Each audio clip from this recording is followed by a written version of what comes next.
محمدا عبده ورسوله الذي أرسله بالهدى ودين الحق والنور والموعظة على فترة من الرسل وقلة من العلم وضلالة من الناس وانقطاع من الزمان وذنوب من الساعة وقرب من الأجل ومن يطع الله ورسوله فقد رشد ومن يعصهما فقد غوى وفرط وضل ضلالا بعيدا أما بعد فأعوذ بالله من الشيطان الرجيم لئن أشركت ليحبطن عملك ولتكونن من الخاسرين। প্রিয় মুসল্লিবৃন্দ, আমরা ইতিপূর্বে যে বিষয় নিয়ে আলোচনা করতেছিলাম তা হলো খাওয়ারিজদের সম্পর্কে আলোচনা। হাদিসের আলোকে খাওয়ারিজদের যে সকল দোষ ত্রুটি বর্ণিত হয়েছে, তো আজকেই খাওয়ারিজদের সম্পর্কে সর্বশেষ আলোচনা করতে চাই। খাওয়ারিজদের বিষয়ে আরো যে সকল হাদিসে দোষ ত্রুটি বর্ণিত হয়েছে তার মধ্যে অন্যতম হলো যে খাওয়ারিজরা তারা বিদআত সৃষ্টি করবে। এই মুসলিম উম্মতের মধ্যে রাসূল সাল্লাল্লাহু আলাইহি ওয়াসাল্লাম যে সকল আমল করেন নাই এবং সাহাবাগণ যে সকল আমল করেন নাই, এমন কিছু বিদআতি আমল তারা প্রচলন ঘটাবে এই উম্মতের মধ্যে। এটা হলো খাওয়ারিজদের অন্যতম একটা বৈশিষ্ট্য। আমর ইবনে সালামাতা আল আসলামি আল হামাদানি রাহিমাহুল্লাহ তিনি বলেন যে আমরা কুফাতে আব্দুল্লাহ ইবনে মাসউদ রাদিয়াল্লাহু আনহুর ঘরের সামনে আমরা অপেক্ষায় থাকতাম তিনি কখন ফজরের সালাতের জন্য বের হবেন। যখন তিনি ফজরের সালাতের জন্য বের হবেন আমরা তখন একসাথে রওনা দিতাম, মসজিদে আসতাম। মসজিদে আমরা একসাথে আসলাম। আসার পর আব্দুল্লাহ ইবনে মাসউদ রাদিয়াল্লাহু আনহু দেখতে পেলেন যে কওমান ফিল হিলাক, যে তারা কিছু লোক কয়েকজন জড়ো হয়ে হালাকা সিস্টেম করে, অর্থাৎ চতুর্ভুজ আকারে এইভাবে তারা বসে আছে এবং তাদের মধ্য থেকে একজন করে আমির রয়েছে। তো একজন করে আমির রয়েছে এবং এইভাবে হালাকা আকারে তারা বৃত্ত আকারে এইভাবে মসজিদে বিভিন্ন জায়গায় তারা বসে আছে। বসে থাকার পর ওই তাদের মধ্যে যে আমির রয়েছে সেই আমির বলতেছে কাব্বিরু মিআতা ফায়ুকাব্বিরুন, তোমরা 100 বার আল্লাহু আকবার বলো। এবং তাদের হাতে ছিল বিসি, এই বিসির মাধ্যমে তারা তখন 100 বার করে আল্লাহু আকবার গণনা শুরু করেছে এবং বলা শুরু করেছে। এইভাবে আবার বলে হাল্লিলু মিআ ফায়ুহাল্লিলুন, এরপরে বলে যে তোমরা 100 বার লা ইলাহা ইল্লাল্লাহ পাঠ করো। তখন তারা ওই বিসি গুনে গুনে 100 বার লা ইলাহা ইল্লাল্লাহ পাঠ করে। এরপরে আবার যখন বলে সাব্বিহু মিআতা তাসবিহা ফায়ুসাব্বিহুন, এরপর যখন বলে তোমরা 100 বার সুবহানাল্লাহ পাঠ করো, তখন সবাই মিলে এইভাবে বিসি গুনে গুনে 100 বার করে সুবহানাল্লাহ পাঠ করতেছে। এই অবস্থায় যখন দেখলেন আব্দুল্লাহ ইবনে মাসউদ রাদিয়াল্লাহু আনহু পাশাপাশি আবু মুসা আল-আশআরী রাদিয়াল্লাহু আনহু, তখন আব্দুল্লাহ ইবনে মাসউদ রাদিয়াল্লাহু আনহু তিনি বললেন ওয়াইহাকুম উম্মাতা মুহাম্মদ মা আসরা হালাকাতাকুম, হে উম্মতে মুহাম্মাদি তোমাদের ধ্বংস অনিবার্য। তোমরা এত তাড়াতাড়ি পথভ্রষ্ট হয়ে গেলে, গোমরাহ হয়ে গেলে যে হাদিহি সিয়াবুহু লাম তুবলা ওয়া আনিয়াতুহু লাম তুকসার, এই হলো রাসূল সাল্লাল্লাহু আলাইহি ওয়াসাল্লামের পোশাক, যেই পোশাক এখনো পুরাতন হয় নাই। অর্থাৎ রাসূল সাল্লাল্লাহু আলাইহি ওয়াসাল্লাম মাত্র কয়েকদিন আগে মারা গিয়েছেন, আর এটাই হলো রাসূল সাল্লাল্লাহু আলাইহি ওয়াসাল্লাম ব্যবহৃত পানীয় পাত্র, যেই পাত্র এখনো ভাঙ্গে নাই। অর্থাৎ সেই পোশাক আমি এখনো পরিহিত অবস্থায় আছি এবং পানপাত্র, যেই পানপাত্র রাসূল সাল্লাল্লাহু আলাইহি ওয়াসাল্লাম ব্যবহার করেছেন সেটা আমিও এখনো ব্যবহার করতেছি। এত ক্ষণিকের মধ্যে তোমরা বিদআত চালু করেছো। তোমরা কি রাসূল সাল্লাল্লাহু আলাইহি ওয়াসাল্লামের সাহাবাদের চেয়ে বেশি হিদায়াত প্রাপ্ত, নাকি আন্নাকুম মুফতিহু বাবি দলালা, নাকি তোমরা ফিতনা ফাসাদের তথা পথভ্রষ্টতার রাস্তা উন্মোচনকারী? তখন তারা বলল যে মা আরাদনা ইল্লাল খায়র, আমরা ভালো কাজেরই ইচ্ছা পোষণ করেছি। তখন তিনি বললেন ওয়াকাম মিন মুরিদিন খায়র লা ইউসিবা, অনেক কল্যাণকামী আছে ব্যক্তি, যে ব্যক্তি কল্যাণের আশা করে, কল্যাণকর কাজ করতে চায়, অথচ সে সেই কাজ করতে সক্ষম হয় না। এরপরে তিনি বললেন রাসূল সাল্লাল্লাহু আলাইহি ওয়াসাল্লাম আমাদেরকে শুনিয়েছেন যে এই উম্মতের মধ্যে এমন একটি দল বের হবে যেই দল কোরআন তেলাওয়াত করবে, কণ্ঠনালীর নিচে নামবে না। এবং আমি মনে করি ওয়া আন্না আকসারাহুম মিনকুম, আমি মনে করি ওই যে খাওয়ারিজদের সম্পর্কে রাসূল সাল্লাল্লাহু আলাইহি ওয়াসাল্লাম ভবিষ্যৎবাণী করেছেন, আমি মনে করি তাদের অধিকাংশই তোমাদের মধ্য থেকেই হবে। এই বর্ণনাকারী আমর ইবনে সালামা আল হামাদানী রাহিমাহুল্লাহ তিনি বলেন, এরপরে আমি দেখলাম যখন ইয়াউমুন নাহারওয়ান যখন সংগঠিত হয় তথা খাওয়ারিজদের বিরুদ্ধে আলী রাদিয়াল্লাহু আনহু 37 হিজরিতে যখন যুদ্ধ করেন, আমি দেখলাম এই মসজিদের হালাকা হিসেবে যে সকল ব্যক্তিরা বসেছিল সেই সকল ব্যক্তিরাই দেখলাম তারা আমাদের উপর আক্রমণ করতেছে। তো এই হলো খাওয়ারিজদের বৈশিষ্ট্য, যে তারা এই মুসলিমদের মধ্যে নানান ধরনের বিদআত চালু করবে। তাহলে বিসি গুনাহ এটা বাংলাদেশে প্রসিদ্ধ একটা আমল, বাংলাদেশে 1 লাখ বিসি গুনে, তারপর পুঁতি গুনে। তো এটা হলো বিদআত। এটা আব্দুল্লাহ ইবনে মাসউদ রাদিয়াল্লাহু আনহুর সময়ে কুফাতে মসজিদে এটা ঘটেছিল, তিনি তখন প্রতিবাদ করেছিলেন। আবু মুসা আল-আশআরী রাদিয়াল্লাহু আনহু তখন ওই মজলিসে বসা ছিলেন। তো তিনি এবং সাহাবাগণ তারা কিন্তু এগুলির বিরোধিতা করেছিলেন, প্রতিবাদ করেছিলেন। এবং খাওয়ারিজদের বৈশিষ্ট্য হলো এই জাতীয় আমল নিয়ে ব্যতিব্যস্ত থাকা এবং পাশাপাশি মুসলিমদেরকে হত্যা করা। এই কারণে আমর ইবনে সালামা আল হামাদানী রাহিমাহুল্লাহ তিনি বললেন, আমি দেখলাম এই লোকগুলাই পরবর্তীতে দেখি আমাদের উপর আক্রমণ করে। অর্থাৎ সুতরাং খাওয়ারিজদের অন্যতম বৈশিষ্ট্য হলো যে তারা এই উম্মতের মধ্যে নানান ধরনের বিদআতের প্রচলন ঘটাবে। সুতরাং এই জাতীয় বিদআত থেকে অবশ্যই আমাদেরকে দূরে থাকতে হবে। এরপর এই খাওয়ারিজদের মধ্য থেকে রাসূল সাল্লাল্লাহু আলাইহি ওয়াসাল্লাম যে আলামতের কথা বলেছেন তার মধ্যে অন্যতম আলামত হলো ওয়া আন্না ফীহিম রাজুলান আসওয়াদ, যে তাদের মধ্যে এক ব্যক্তি থাকবে, এক ব্যক্তি বিকলাঙ্গ এক ব্যক্তিকে পাওয়া যাবে। রাসূল সাল্লাল্লাহু আলাইহি ওয়াসাল্লাম যে খাওয়ারিজ সম্প্রদায়ের ভবিষ্যৎবাণী করেছেন, সেই ভবিষ্যৎবাণীতে এক বিকলাঙ্গ অঙ্গহানি বিশিষ্ট অর্থাৎ হাত কাটা বিশিষ্ট এক ব্যক্তিকে পাওয়া যাবে। আর সেই ব্যক্তির জিরা থাকবে না, বাহু থাকবে না, অর্থাৎ এই অংশ নিচের অংশ থাকবে না, হাতের এই অংশটা থাকবে না, শুধুমাত্র এই বাহুটা থাকবে। এবং বাহুতে ওয়ালাইহি মিসলা হালামাতি সাদি, যে মহিলাদের যে স্তন রয়েছে স্তনের মাথায় যেমন একটা বোটা থাকে, অনুরূপ তার এই বাহুতেও অনুরূপ একটা বোটা থাকবে।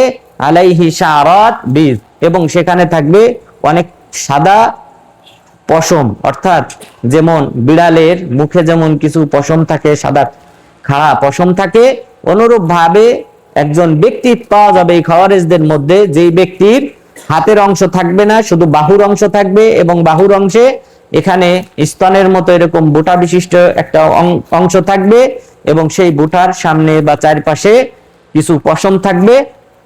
এই ব্যক্তিকে যদি এই দলের মধ্যে পাওয়া যায় তাহলে বুঝতে হবে এরা হলো খাওয়ারিজ সম্প্রদায়। এই বিষয়ে আলী রাদিয়াল্লাহু আনহু যখন এই খাওয়ারিজদের সাথে নাহারওয়ান নামক স্থানে যখন এদের বিরুদ্ধে যুদ্ধ শেষ করলেন, যুদ্ধ যখন সম্পূর্ণ করলেন, 4000 খাওয়ারিজদের বিরুদ্ধে যখন যুদ্ধ শেষ করলেন, তখন তিনি তাদেরকে বললেন, তোমরা দেখো এরকম আলামত বিশিষ্ট কোনো ব্যক্তিকে খুঁজে পাও কিনা।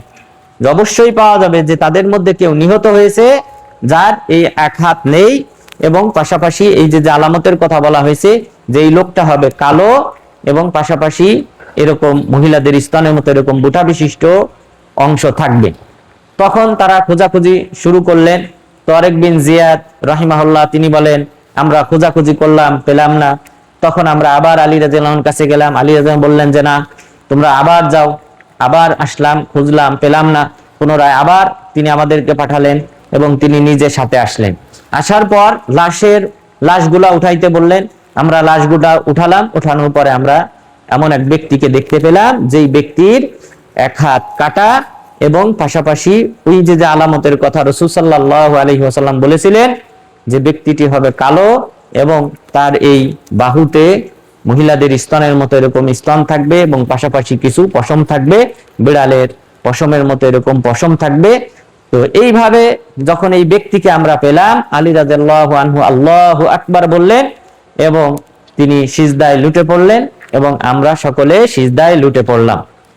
তারেক বিন জিয়াদ রাহিমাহুল্লাহ তিনি বলেন, আলী রাদিয়াল্লাহু আনহু আমাদেরকে এই ব্যক্তি সম্পর্কে খবর দিতেন। এই ব্যক্তি সম্পর্কে তিনি আমাদেরকে জানাইতেন যে মুখদাজ বিকলাঙ্গ ব্যক্তি, এই বিকলাঙ্গ ব্যক্তি সম্পর্কে মা কাযাবতু ওয়ালা কুযিবতু, আমি কোনো সময় এই ব্যক্তি সম্পর্কে, বিকলাঙ্গ ব্যক্তি সম্পর্কে আমি মিথ্যা বলি নাই এবং আমাকেও মিথ্যা বলা হয় নাই, বরং রাসূল সাল্লাল্লাহু আলাইহি ওয়াসাল্লাম আমাকে এই সম্পর্কে জানিয়েছেন, অবহিত করেছেন। সুতরাং সাহাবাগণ তারা বলেছেন আলী রাদিয়াল্লাহু আনহু যদি না থাকতেন আমরা খাওয়ারিজদেরকে চিনতে পারতাম না। অর্থাৎ আলী রাদিয়াল্লাহু আনহু এই হাদিস সম্পর্কে বেশি জানতেন, যেহেতু রাসূল সাল্লাল্লাহু আলাইহি ওয়াসাল্লাম জানতেন, ভবিষ্যৎবাণী করেছিলেন আলী রাদিয়াল্লাহু আনহু এই খাওয়ারিজদের বিরুদ্ধে যুদ্ধ করবে। কোরআন অবতীর্ণ হওয়ার কারণে আমি যেভাবে মুশরিকদের বিরুদ্ধে যুদ্ধ করেছি, কোরআনের অপব্যাখ্যা করার কারণে আলী রাদিয়াল্লাহু আনহু ঠিক সেভাবেই খাওয়ারিজদের বিরুদ্ধে যুদ্ধ করবে। সুতরাং এই ভবিষ্যৎবাণীর কারণে আলী রাদিয়াল্লাহু আনহু কিন্তু সবচেয়ে বেশি জানতেন খাওয়ারিজদের সম্পর্কে। এবং তিনি যখন এই ব্যক্তিকে খুঁজে পাওয়া গেল তখন তিনি সিজদায় লুটে পড়লেন। তো এই খাওয়ারিজদের মধ্যে যে এই যে ব্যক্তিটা, এই ব্যক্তিটা প্রকৃত পক্ষে জিনদের অন্তর্ভুক্ত। এই প্রকৃত পক্ষে এই যে ব্যক্তিটা, যে ব্যক্তি সম্পর্কে রাসূল সাল্লাল্লাহু আলাইহি ওয়াসাল্লাম ভবিষ্যৎবাণী করেছেন, সে হলো জিন জাতির অন্তর্ভুক্ত, সে মানুষ জাতির অন্তর্ভুক্ত নয়।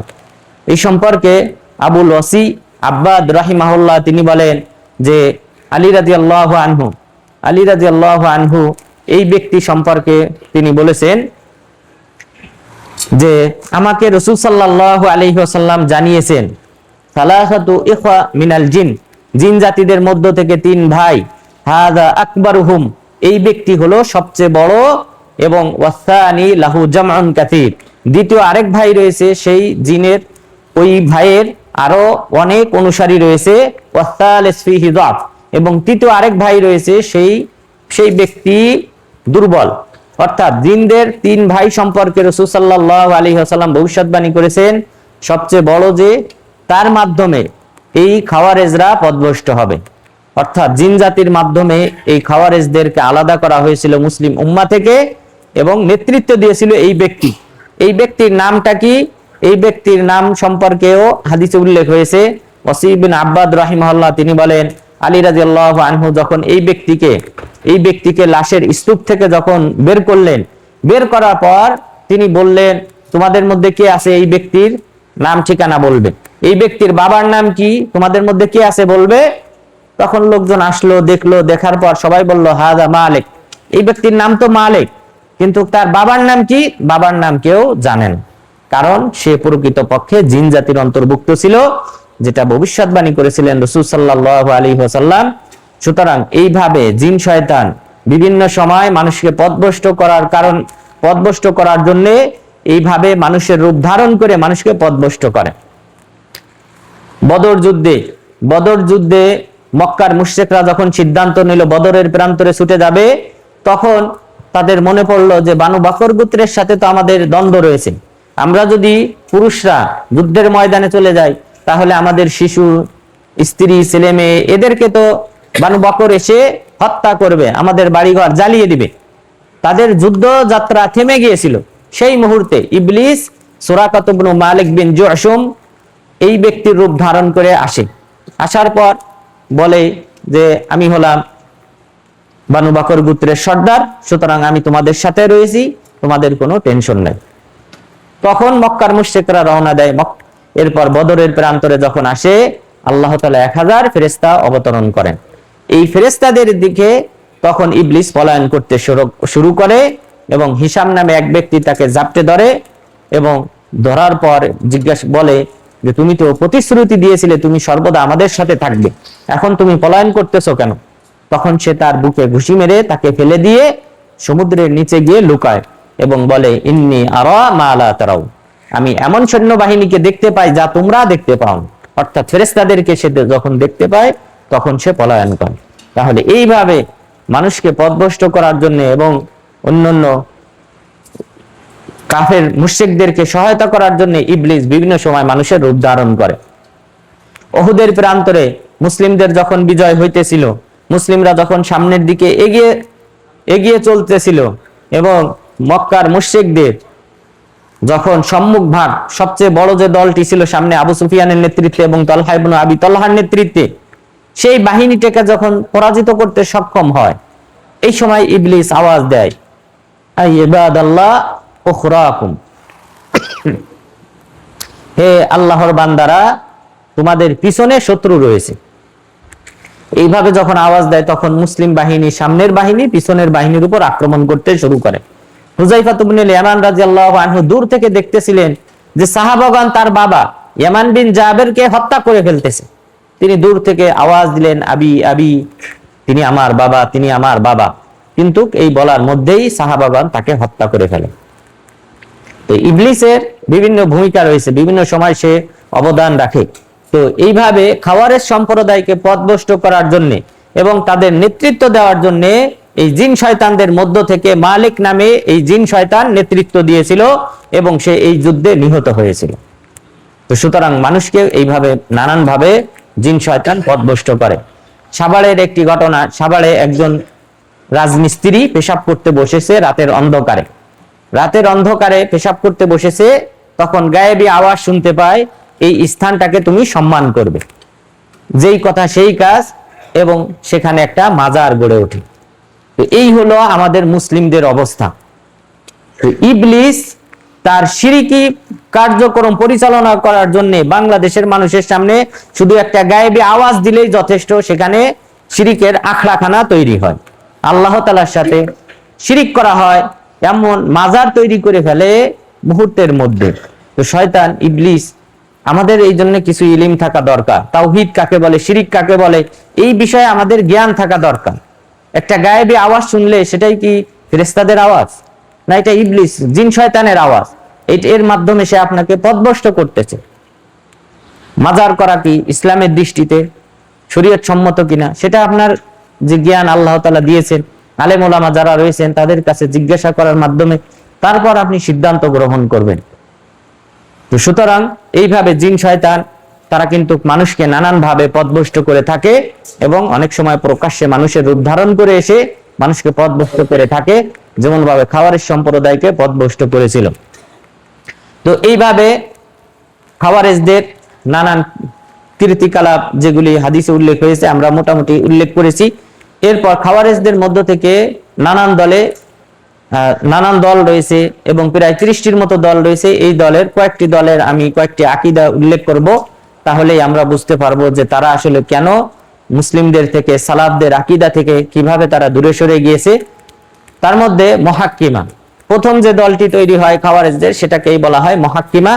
তো এই মুহাক্কিমা খাওয়ারেজরা তারা আলী রাদিয়াল্লাহু আনহুকে, আবু মুসা আল-আশআরী রাদিয়াল্লাহু আনহুকে, আমর ইবনুল আস রাদিয়াল্লাহু আনহুকে, মুআবিয়া ইবনে আবি সুফিয়ান রাদিয়াল্লাহু আনহুকে, এই সকল সাহাবী, বড় বড় সাহাবাগণ, তাদের বিরুদ্ধে যারাই ছিল প্রত্যেককেই তারা কাফের ফতোয়া দিয়েছে।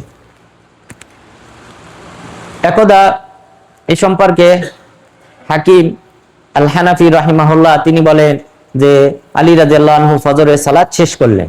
ফজরের সালাত শেষ করার পর এক খাওয়ারেজ আলী রাদিয়াল্লাহু আনহুকে ডাক দিয়ে বলল, লাইন আশরাকতা লা ইয়াহবাতান্না আমালুক ওয়া লা তাকুনান্না মিনাল খাসিরিন, আপনি শিরক করলে আপনার সকল আমল বাতিল হয়ে যাবে এবং আপনি ক্ষতিগ্রস্তদের অন্তর্ভুক্ত হবেন।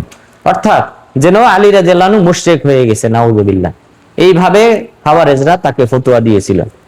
এরপর মুসআব বিন সাদ বিন আবি ওয়াক্কাস রাহিমাহুল্লাহ তিনি বলেন, সাদ বিন আবি ওয়াক্কাস রাদিয়াল্লাহু আনহুকে তাকে দেখে একজন খাওয়ারেজ বলল, হাদা মিন আইম্মাতিল কুফর, এই হলো কাফেরদের সর্দারদের একজন, লিডারদের একজন, নাউযুবিল্লাহ। তখন সাদ বিন আবি ওয়াক্কাস রাদিয়াল্লাহু আনহু বললেন, বাল আনা কাতালতু আইম্মাতাল কুফর, বরং আমি কাফেরদের সর্দারদের বিরুদ্ধে, লিডারদের বিরুদ্ধে আমি যুদ্ধ করেছি। আবু জাহেলের বিরুদ্ধে আমি যুদ্ধ করেছি, বদরের প্রান্তরে, ওহুদের প্রান্তরে আমি কাফেরদের বিরুদ্ধে যুদ্ধ করেছি। বড় বড় যত যুদ্ধ ছিল প্রতিটা যুদ্ধে আমি কাফেরদের বিরুদ্ধে যুদ্ধ করেছি। এবং সবচেয়ে বড় যে যুদ্ধ তিনি করেছিলেন 15 হিজরিতে ওমর রাদিয়াল্লাহু আনহুর খেলাফত কালে কাদেসিয়াতে, আপনারা সবাই জানেন যে রুস্তমের ইতিহাস আপনারা সবাই জানেন, যে পারস্যের যে বড় বীর বাহাদুর, যার সম্পর্কে অনেক কাব্য লেখা হয়েছে, সেই বীর রুস্তমের বিরুদ্ধে যুদ্ধ করেছিলেন এবং রুস্তমকে যেই যুদ্ধে পরাজিত করেছিলেন এবং হত্যা করেছিলেন, সেই যুদ্ধের নেতৃত্ব দিয়েছিলেন সাদ বিন আবি ওয়াক্কাস রাদিয়াল্লাহু আনহু 15 হিজরিতে কাদেসিয়া নামক যুদ্ধে। তো তিনি বললেন, আমি বরং এই কাফেরদের বড় লিডারদের বিরুদ্ধে যুদ্ধ করেছি। তাহলে খাওয়ারেজরা তারা কিন্তু প্রকাশ্যে এই যে সাদ বিন আবি ওয়াক্কাস রাদিয়াল্লাহু আনহু, আলী বিন আবি তালেব রাদিয়াল্লাহু আনহু, তারা হলেন আশারায়ে মুবাশশারাদের একজন। যাদেরকে রাসূল সাল্লাল্লাহু আলাইহি ওয়াসাল্লাম একই হাদিসে জান্নাতের শুভ সংবাদ দিয়েছিলেন, তো সেই ব্যক্তিদেরকে তারা কাফের ফতোয়া দেয়। তাহলে আর কে বাকি থাকে? কাফের ফতোয়া দিতে আর কোন মুসলিম বাকি থাকে? তো সুতরাং খাওয়ারিজদের অন্যতম আকীদা হলো কাফের ফতোয়া দেওয়া। তারা শুধু কাফের ফতোয়া দিয়ে ক্ষান্ত হয় নাই, বরং তারা চেষ্টা করেছে তাদেরকে হত্যা করার। তারা মক্কায় সমবেত হয়, মক্কায় খাওয়ারিজরা সমবেত হয়। সমবেত হওয়ার পর অর্থাৎ 40 হিজরিতে তারা সমবেত হয় মক্কায়, হজ করে। হজ শেষে তারপর তারা সিদ্ধান্ত নেয়, তারা একই সাথে বৈঠক করে। বৈঠকের পর তারা একজন আরেকজনকে বলতে শুরু করে যে মুসলিমদের যে ঐক্য ছিল সেই ঐক্যটা ধ্বংস করেছে, এর পিছনে মূল কারণ আলী রাদিয়াল্লাহু আনহু, মুআবিয়া রাদিয়াল্লাহু আনহু। তখন তাদের মধ্য থেকে বানু আশজা গোত্রের এক ব্যক্তি বলল, আমর ইবনুল আসও কম না, তারও এখানে অবদান আছে। তখন তারা সিদ্ধান্ত নিল, তখন তাদের মধ্য থেকে আব্দুর রহমান বিন মুলজিম আল মুরাদি সে সিদ্ধান্ত নিল, সে বলল আমি আলী রাদিয়াল্লাহু আনহুকে হত্যা করব। তখন হাজ্জাজ বিন আব্দুল্লাহ আস-সুরাইমি সে বলল আমি তাহলে মুআবিয়াকে হত্যা করব। এরপর তাদের মধ্য থেকে আরেকজন ব্যক্তি জাযাওয়াইহি এই ব্যক্তি সে বলল যে তাহলে আমি আমর ইবনুল আসকে হত্যা করব। তাহলে দেখেন, মক্কায় হজ কমপ্লিট করে তারা পরিকল্পনা আটতেছে কিভাবে জান্নাতের শুভ সংবাদ প্রাপ্ত সাহাবাদেরকে হত্যা করবে। কি ভালো কাজ, মহৎ কাজ তারা করবে। যে সিদ্ধান্ত নিল, ওখানে সিদ্ধান্ত নিল যে সকলেই আমরা একই দিনে হত্যা করব এই 3 জনকে। আর দিনটা হলো 21শে রমাদান, রমজান মাসের 21 তারিখে ফজরের সময় আমরা এই 3 জনকে একই টাইমে হত্যা করব। এই সিদ্ধান্ত নিয়ে তারা বের হয়।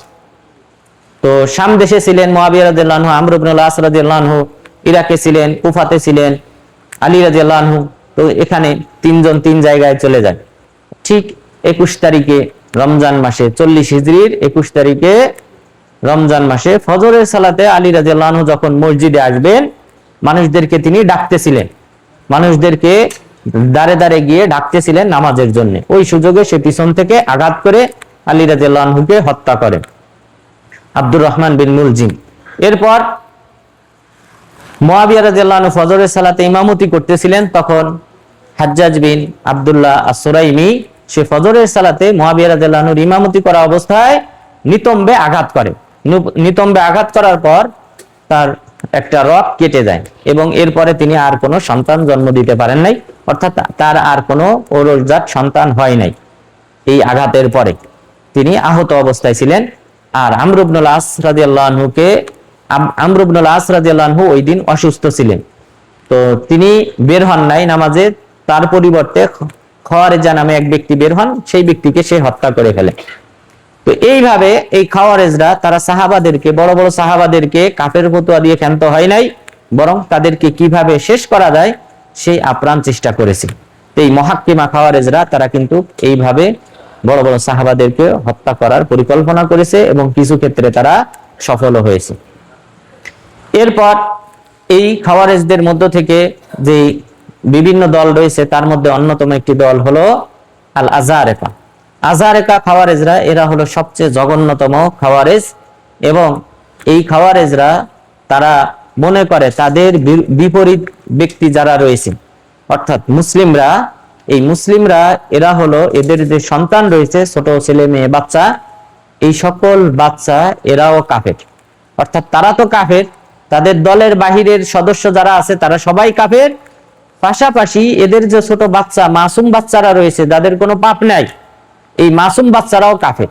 এবং তারা কি করতো, বড় পাতিলে তেল গরম করে এই তাদের বিপরীত যে সকল মুসলিমরা ছিল সেই মুসলিমদের বাচ্চাদেরকে এই ফুটন্ত তেলের মধ্যে ফেলে দিত।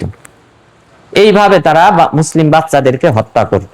এটা হলো খাওয়ারেজদের অন্যতম একটা রূপ, ভয়ঙ্কর রূপ। এবং পাশাপাশি এই আজারেকা খাওয়ারেজরা শুধুমাত্র তাদের বিরোধী দলকে দমন করত না, বরং তাদের পক্ষের লোকদেরকেও তারা কঠিন পরীক্ষার সম্মুখীন করত। কোনো ব্যক্তি যদি দাবি করতো যে আমি তোমাদের আকীদায় বিশ্বাসী, তখন তার হাতে বন্দীদেরকে তুলে দিত যে তাহলে তুমি একে হত্যা করো, জব করো, যদি জব করতে পারো তাহলে আমরা বিশ্বাস করব, অন্যথায় বিশ্বাস করি না। এবং একটা সময় আফগানিস্তানে এমনটা হতো যে তারা মা বাবাকে হত্যা করার হুকুম দিত। যে ব্যক্তি তার মা বাবাকে হত্যা করতে সক্ষম হতো সেই ব্যক্তিকে তাদের নিজেদের সদস্য বলে গণ্য করত। নাউজুবিল্লাহ। এই খাওয়ারেজের আকীদা, এই আকীদা জঘন্যতম আকীদা। সুতরাং এই আকীদা কিন্তু বিভিন্ন দেশে ছড়িয়ে ছিটিয়ে রয়েছে। সুতরাং এই যে আজারেকাদের দ্বারা শুরু হয়েছে, এই যে পরীক্ষা নেওয়া, নিজেদের সদস্য হওয়া সত্ত্বেও তারা কঠিন পরীক্ষার সম্মুখীন হতো, এমনকি মা বাবাকে হত্যা করার হুকুম দিত। মা বাবাকে যদি কেউ হত্যা করতে পারে তাহলে বুঝবে যে হ্যাঁ ঠিক আছে, সে খাঁটি ইমানদার। নাউজুবিল্লাহ। এর চেয়ে বড় জঘন্য অপরাধ আর কি হতে পারে, যেখানে আল্লাহ তাআলা মা বাবার হকের কথা নিজের হকের পরে সবচেয়ে যে গুরুত্ব দিয়ে যেই ব্যক্তির হকের কথা বলেছেন তিনি হলেন মা বাবা। তো সেই জায়গায় মা বাবাকে হত্যা করার মাধ্যমে তারা পরীক্ষা নেয় যে সে প্রকৃতপক্ষে আমাদের দলের সদস্য কিনা। নাউজুবিল্লাহ। তো এইভাবে খাওয়ারেজদের আকীদা আমাদেরকে অবশ্যই জানতে হবে। তাহলে আজারেকাদের এই একটা আকীদা জানলাম।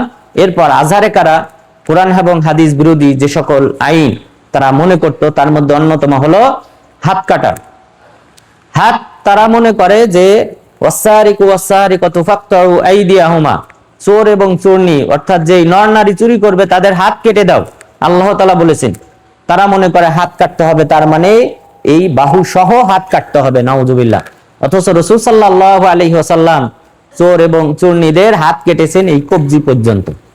কবজি পর্যন্ত তিনি হাত কেটেছেন। কিন্তু এই খাওয়ারেজ আজারেকারা তারা সর্বপ্রথম কোরআনের আয়াতের অপব্যাখ্যা করে রাসূল সাল্লাল্লাহু আলাইহি ওয়াসাল্লামের হাদিসকে অস্বীকার করে তারা সর্বপ্রথম হাত কাটে এখান থেকে। তো এইভাবে আমাদের দেশেও কিন্তু হাদিস অস্বীকারী লোকের বর্তমান যুগে অভাব নাই। অসংখ্য মানুষ প্রকাশ্যে কথা বলতেছে, হাদিসের বিরোধিতা করতেছে। তো এইগুলি প্রকৃতপক্ষে মূল ধারা হলো খাওয়ারেজরা, তারাই প্রথম হাদিসগুলি অস্বীকার করেছে। এরপর যদি কোনো ব্যক্তি ব্যভিচার করে আর সে যদি বিবাহিত হয়, ইসলামের নিয়ম হলো রজম মেরে হত্যা করতে হবে। তারা সর্বপ্রথম এই রজমের আয়াত বিলুপ্ত করে এবং রজমের আহকাম এই বিধানটাকে বাতিল বলে ঘোষণা করে। নাউজুবিল্লাহ। অথচ মহান রব্বুল আলামিন যে বলেছেন ওয়াজ্জানিয়াতু ওয়াজ্জানি ফাজলিদু কুল্লা ওয়াহিদিম মিনহুমা মিআতা জালদা, যদি কেউ ব্যভিচার করে সে নর হোক নারী হোক তাদেরকে 100টি বেত্রাঘাত করো। এটা হলো অবিবাহিতর ক্ষেত্রে। আর বিবাহিতদের ক্ষেত্রে রাসূল সাল্লাল্লাহু আলাইহি ওয়াসাল্লাম মাটিতে পুঁতে অথবা কোনো সময় মাটিতে না পুঁতে পাথর মেরে, রজম মেরে, ইট পাটকেল মেরে হত্যা করেছেন। মায়েজ বিন মালিক আল আসলামী রাদিয়াল্লাহু আনহুকে এই বাকি কবরস্থানে বাকিতে নিয়ে সেখানে তাকে রজম মেরে হত্যা করা হয় ব্যভিচারের অপরাধে। এরপর গমিদিয়া বংশের এক নারীকে হত্যা করা হয় বিবাহিতা হওয়ার পর ব্যভিচারে লিপ্ত হওয়ার কারণে। এরপর জুহাইনা গোত্রের এক মহিলাকে রাসূল সাল্লাল্লাহু আলাইহি ওয়াসাল্লাম রজম মেরে হত্যা করেন। অথচ খাওয়ারেজরা সেই আহকামকে বাতিল করে, কোরআনে যেহেতু আছে যে ব্যভিচার করলে তাকে বেত্রাঘাত করা 100টি, তারা শুধু সেটাই মানতো। কিন্তু রাসূল সাল্লাল্লাহু আলাইহি ওয়াসাল্লাম যে এখানে পার্থক্য করেছেন বিবাহিত এবং অবিবাহিতের হুকুম আলাদা, সেভাবে তারা আলাদা করে নাই, বরং রজমের আয়াত বাতিল করেছে। অথচ কোরআনে রজমের আয়াত ছিল ওয়াশাইখু ওয়াশাইখু ফাতু ইযা জানায়া ফারজুমুহুমা। আয়েশা রাদিয়াল্লাহু আনহা বলেছেন কোরআনে এক সময় এই আয়াতটা ছিল যে যদি কোনো বৃদ্ধ ব্যক্তি অর্থাৎ বিবাহিত ব্যক্তি নর নারী তারা যদি ব্যভিচারে লিপ্ত হয় তখন তোমরা তাদেরকে রজম মেরে হত্যা করো। এই আয়াতটা আমরা এক সময় তিলাওয়াত করতাম, কিন্তু এখন তেলাওয়াত মানসুখ হয়ে গেছে, কিন্তু বিধানটা জারি রয়েছে। কিন্তু খাওয়ারেজরা এখানে সালাফদের বিরোধিতা করেছে এবং তারা এই রজমের আয়াতকে বাতিল করেছে। এইভাবে এই আজারেকাদের মধ্যে আরো অনেক নানানবিধ ভ্রান্ত আকীদা রয়েছে যেটা মুসলিমদের বিরোধী। এরপর সাবিবিয়া এরা হলো শাবিব বিন ইয়াজিদ আশ-শাইবানি। শাবিব বিন ইয়াজিদ আশ-শাইবানির অনুসারীদেরকে সাবিবিয়া খাওয়ারেজ বলা হয়। এরা মুসলিম উম্মতের মধ্যে প্রথম যারা নারী নেতৃত্বকে বৈধ মনে করেছে। নারী নেতৃত্বকে বৈধ, হালাল, জায়েজ বলে যেই সম্প্রদায় ঘোষণা দিয়েছে তারা হলো এই খাওয়ারেজ আশ-শাবিবিয়ারা। এই শাবিব বিন ইয়াজিদ আশ-শাইবানি এই ব্যক্তি প্রথম কুফার মসজিদ দখল করে। কুফার মসজিদ দখল করে তার মা গজালা আশ-শাইবানিয়াকে মিম্বারে চড়ায় এবং মিম্বারে চড়ে তিনি বক্তব্য প্রদান করেন। ফজরের সালাতের ইমামতি করে তার মা গজালা আশ-শাইবানিয়া প্রথম রাকাতে সূরা বাকারা পাঠ করে, দ্বিতীয় রাকাতে সূরা আলে ইমরান পাঠ করে ইমামতি করে, নাউজুবিল্লাহ। যেটা বাংলাদেশে আপনারা আলামত দেখতেছেন হিজবুত তাওহীদের মধ্যে। হিজবুত তাওহীদ নারী নেতৃত্বে বিশ্বাসী এবং নারীরাও পুরুষের ইমামতি করবে সেই আকীদায় বিশ্বাসী, এবং তারা খাওয়ারিজদের অন্যতম খাওয়ারিজদের যত বৈশিষ্ট্য রয়েছে তার সবগুলি হিজবুত তাওহীদের মধ্যে রয়েছে। হিজবুত তাওহীদ তারা স্বপ্ন দেখে, বরং তাদের আলাদা কলোনি রয়েছে, আলাদা ভবন রয়েছে, যেই ভবনে দেশীয় অস্ত্র শস্ত্র তারা প্রস্তুত করে রেখেছে। যে কোনো সময় মুসলিমদের সাথে যদি দ্বন্দ্ব লাগে তারা এই সকল অস্ত্র দিয়ে মুসলিমদেরকে হত্যা করবে, নাউজুবিল্লাহ। সুতরাং আমাদের মুসলিমদেরকে অবশ্যই সতর্ক হতে হবে নারীদের ব্যাপারে। ইসলামে নারীদেরকে যেই সম্মান দিয়েছে সেই সম্মান সম্পূর্ণরূপে বুলন্ডিত হচ্ছে এই হিজবুত তাওহীদের মাধ্যমে। ইসলামে নারীদের সাথে মুসাফা করা হারাম, স্পর্শ করা। মা মাসা ইয়াদু রাসূলুল্লাহ সাল্লাল্লাহু আলাইহি ওয়াসাল্লাম ইয়াদা ইমরাতিন কত, রাসূল সাল্লাল্লাহু আলাইহি ওয়াসাল্লামের হাত কোন নারীর হাতকে কখনোই স্পর্শ করে নাই। কিন্তু তারা কি করে? তারা একই সাথে বৈঠক করে, তারপর নানান কিছু করে এই নারীদেরকে নিয়ে। তারা নারীদেরকে সামনে রাখে, বেপর্দা বেহায়াপনার মাধ্যমে তারা মুসলিম নারীদেরকে ধ্বংসের দিকে ঠেলে দিচ্ছে। সুতরাং এই হিজবুত তাওহীদ তাদের মধ্যে এই নারী নেতৃত্ব যেমনটা তারা জায়েজ মনে করে, পাশাপাশি তারা খাওয়ারিজদের অন্যতম দোসর। সুতরাং এদের ব্যাপারে অবশ্যই আমাদেরকে সতর্ক হতে হবে। যেটা সাবিবিয়া খাওয়ারিজরা শুরু করেছিল সেটা আমাদের বাংলাদেশেও শুরু হয়েছে। তো আল্লাহ তাআলা যেন আমাদের মুসলিমদেরকে এই সকল খাওয়ারিজদের আকীদা থেকে যেন হেফাজত করেন, আমিন। এরপর খাওয়ারিজদের আসলে আরো অনেকগুলি দল রয়েছে, তার মধ্যে অন্যতম একটি দল হলো যে বেহাসিয়া, আল বেহাসিয়া, আবু বেহাস হাইসাম বিন আমির আয-যাবঈ এই ব্যক্তির এই দলটা প্রতিষ্ঠা করে। তাদের আকীদা হলো ইদা কাফারাল ইমামু কাফারাতির রাইয়া, যে মুসলিম শাসক যদি কাফের হয়ে যায় তাহলে প্রজা যারা রয়েছে তারা সবাই কাফের হয়ে যাবে। আশ-শাহিদু মিনহুমুল গায়ব, তাদের মধ্যে উপস্থিত অনুপস্থিত সকলেই কাফের হয়ে যায়, নাউজুবিল্লাহ। আমাদের দেশে দেখেন কিছু কিছু আলেম, তারা তাদের মুখে কোনো লাগাম নাই, যাকে তারা কাফের ফতোয়া দেয়, যাকে মন চায় তাকেই তারা কাফের ফতোয়া দেয়। কাফের ফতোয়া একমাত্র দেওয়া জায়েজ, আল্লাহ এবং আল্লাহ রাসূল যাকে কাফের বলেছেন তাকে কাফের ফতোয়া দেওয়া জায়েজ। আবার কোন নির্দিষ্ট ব্যক্তিকে যদি কাফের বলতে হয় তাহলে অবশ্যই সেই ব্যক্তির সাথে কথা বলে তার উপর দলিল হুজ্জত প্রতিষ্ঠা করে তারপর তাকে কাফের বলতে হবে। কিন্তু তার সাথে কথা না বলে দূর থেকে অমুক কথা, সে অমুক কথা বলেছে, এই কথার কারণে সে কাফের হয়ে গেছে, এই জাতীয় ফতোয়া আপনারা দেখতেছেন আমাদের দেশে। বিশেষ করে ইনায়েতুল্লাহ আব্বাসী, সে কিন্তু এই জাতীয় বেফাস মন্তব্য করে থাকে এবং যাকে তাকে কাফের ফতোয়া দেয়। তো সুতরাং এই জাতীয় কাফের ফতোয়া দেওয়া এই বেহাসিয়া নামক খাওয়ারিজদের বৈশিষ্ট্য। বেহাসিয়া নামক খাওয়ারিজরা তারা বলেছে মুসলিম শাসক যদি কাফের হয় প্রজারাও কাফের হবে। কেন? লা তাজিরু ওয়াজিরাতুন বিজরা উখরা, মহান রব্বুল আলামিন বলেছেন একজনের পাপ আরেকজন বহন করবে না। মুসলিম শাসক যদি কাফের হয় তিনি কাফের হবে, প্রজা কেন কাফের হবে? প্রজা যদি কুফরি না করে সে কেন কাফের হবে? সুতরাং এই জাতীয় ফতোয়া অবশ্যই আমাদের দেশে প্রচলন রয়েছে। তো আমরা যদি এইভাবে খাওয়ারিজদের প্রতিটা দলের আকীদা বিশ্বাস বাস্তবায়ন করি যে আমাদের দেশে আসলে আছে কিনা, দেখবেন যে এগুলি সবগুলি আমাদের দেশের মানুষের মধ্যে রয়ে গেছে।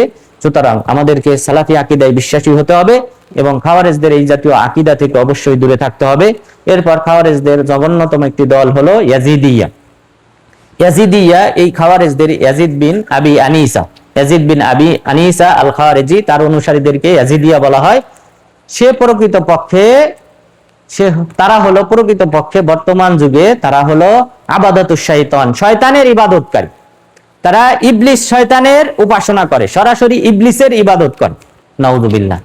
তো এই খাওয়ারিজরা ইয়াজিদিয়ারা বর্তমানে ইরাকে রয়েছে এবং তাদের সংখ্যা 7 মিলিয়ন। ইরাক এবং সিরিয়ার এই দুই জায়গায় অবস্থিত 7 মিলিয়ন মানুষ যারা ইবলিসের পূজা করে, ইবলিসের ইবাদত করে। তারা 5 ওয়াক্ত সালাত আদায় করে। 5 ওয়াক্ত সালাতের মধ্যে 4 ওয়াক্ত সালাত আদায় করে সূর্যমুখী হয়ে। তো রাসূল সাল্লাল্লাহু আলাইহি ওয়াসাল্লাম বলেছেন যখন সূর্য ওঠে তোমরা তখন সালাত আদায় করবে না, কেননা সূর্যটা শয়তানের 2 সিংহের মাঝে ওঠে। তার মানে তারা পূজা করে এই শয়তানকে তারা পূজা করে। সুতরাং সূর্যমুখী হয়ে তারা এই শয়তানকে, ইবলিসকে লক্ষ্য করে ইবাদত করে। এবং তারা মনে করে ইবলিস হলো প্রথম তাওহীদবাদী ব্যক্তি। নাউযুবিল্লাহ। ইবলিসই প্রকৃতপক্ষে তাওহীদ বুঝেছিল, কেননা সে আদম আলাইহিস সালামকে সিজদা করে নাই। নাউযুবিল্লাহ। অথচ আল্লাহ তাআলা তাকে বিতাড়িত শয়তান হিসেবে আখ্যায়িত করেছেন, জান্নাত থেকে বের করে দিয়েছেন। তো তাওহীদবাদী ব্যক্তিকে জান্নাত থেকে কেন আল্লাহ তাআলা তাড়িয়ে দিবেন? কেন তাকে চিরস্থায়ী জাহান্নামী করবেন? তো সুতরাং এই যে খাওয়ারে ইয়াজিদিয়ারা, তারা তাদের ইবাদত করে আর 4 ওয়াক্ত সালাত এই দিকে ফিরে আদায় করে, আর জোহরের সালাতটা আদায় করে লালাস এটা বর্তমান ইরাকের এই লালাস নামক স্থানের দিকে ফিরে আদায় করে, কারণ এখানে তাদের একজন আদি বিন মুসাফির নামে একজন তাদের পীর, সেই পীরের কবরকে লক্ষ্য করে জোহরের সালাত আদায় করে। তো এইভাবে পথভ্রষ্ট হয়েছে ইয়াজিদিয়াদ। এরপর ইয়াজিদিয়াদের একটা আকীদা হলো যে আল্লাহ তাআলা শেষ জামানায় একজন নবী পাঠাবেন অনারবদের মধ্য থেকে, অনারবদের মধ্যে একজন নবী পাঠাবেন, সেই নবী বাকি সকল ধর্মকে বাতিল করবে। নাউযুবিল্লাহ। তার মানে তারা মুহাম্মদ সাল্লাল্লাহু আলাইহি ওয়াসাল্লামকে খাতামান নবিয়্যিন, নবীদের সর্বশেষ নবী হিসেবে তারা মানেন। অর্থাৎ গোলাম আহমদ কাদিয়ানী যারা রয়েছে, তারাও রাসূল সাল্লাল্লাহু আলাইহি ওয়াসাল্লামকে শেষ নবী হিসেবে মানে না, সুতরাং তারা কাফের। তো সুতরাং এইভাবে যদি আমরা খাওয়ারেজদের আকীদা বিশ্লেষণ করি, দেখা যাবে আমাদের বাংলাদেশে এই খাওয়ারেজদের অধিকাংশ আকীদা রয়ে গেছে। তো আল্লাহ তাআলা যেন আমাদের সবাইকে এই খাওয়ারেজদের আকীদা বর্জন করার তৌফিক দান করেন এবং পাশাপাশি সালাফিদের আকীদা গ্রহণ করার তৌফিক দান করেন। আমিন। ওয়া সাল্লাল্লাহু আলা নবিয়িনা মুহাম্মদ ওয়া আলা আলিহি ওয়া সাহবিহি আজমাইন।